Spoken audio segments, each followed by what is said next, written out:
Los cárteles de los Tlacos y los Ardillas llegaron a una tregua, únicamente. Esto desde ayer se supo, pero es únicamente una tregua, previo a un enfrentamiento que se realizaría el 15 de febrero en Chilpancingo, Guerrero, luego de una reunión con varios obispos de la zona. La disputa entre estos dos grupos criminales se daría por el control de al menos 135 nuevas placas de transporte público que las autoridades estatales van a soltar. No se sabe cuánto tiempo durará la tregua, pero es de destacar que ambas organizaciones criminales tuvieron la iniciativa de acordar el mencionado pacto. Bueno, también por parte de la Iglesia, por el papel tan importante que está jugando la diócesis de la zona, particularmente Chilpancingo, Chilapa. Bueno, por su parte, el director del Centro de Derechos Humanos, Minerva Bello, José Filiberto Velázquez Florencio, aclaró que el gobierno de Guerrero no tuvo ninguna intervención en la tregua pactada entre los grupos del crimen organizado. Claro, pues el gobierno de Guerrero anda viendo el partido, ¿no? Organizada para pacificar a la capital guerrerense. Bueno, sobre este tema, hace un rato conversamos en radio, vale la pena escuchar lo que nos dijo Alberto Guerrero Baena, estuvimos con él en el 98.5 de FM. Alberto es doctor en política de seguridad por la Universidad de Sussex del Reino Unido y es consultor especializado en temas de seguridad, y esto es parte de lo que nos dijo de una conversación muy interesante.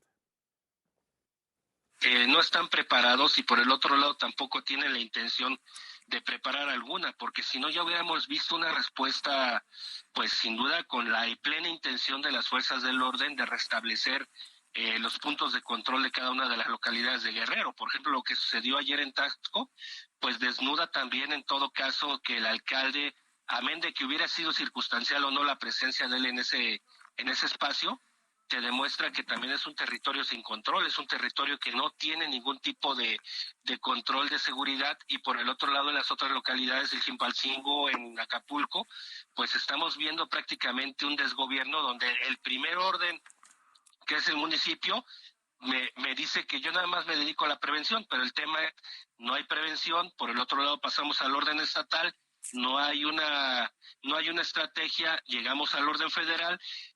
Me dice, yo estoy mandando 30,000 efectivos del ejército, pero pues, ¿de qué me sirven 30,000 efectivos del ejército si yo estoy viendo la misma violencia que cuando no había elementos de las Fuerzas Armadas? Entonces creo que ahí, más allá de todo, es el discurso contra la realidad. No hay intenciones de restablecer el orden en Guerrero.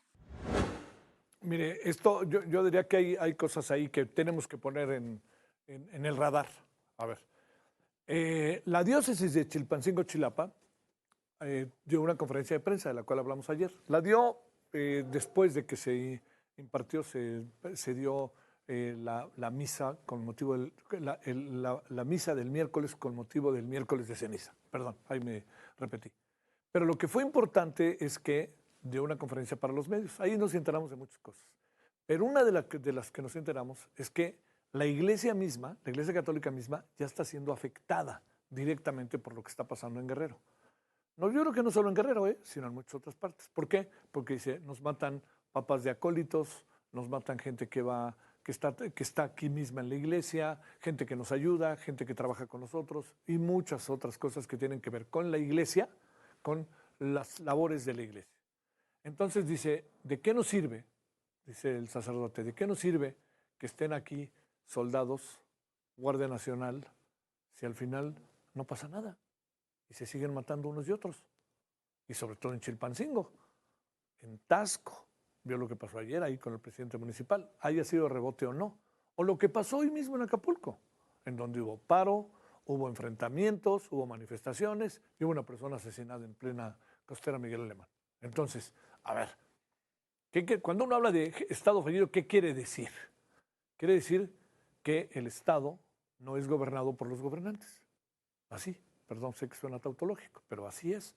Entonces, aquí la pregunta que hay que hacerse es, México, fíjese, México se colombianizó, el gran temor que teníamos, que era muy injusto para Colombia por todo lo que vivió Colombia, y todavía de alguna manera lo vive, pero mucho menos, en los años 90, 80, 90 y todavía a principios del siglo, o tenemos que acuñar un nuevo concepto, y dolorosamente, que estamos mexicanizados, porque lo nuestro tiene características propias de una dinámica distinta que además está muy marcada por la frontera con Estados Unidos.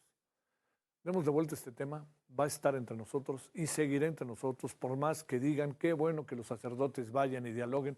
Pues sí, pero es la función del Estado, no es la función de los sacerdotes están para otra cosa, ¿no? Y no lo digo peyorativamente.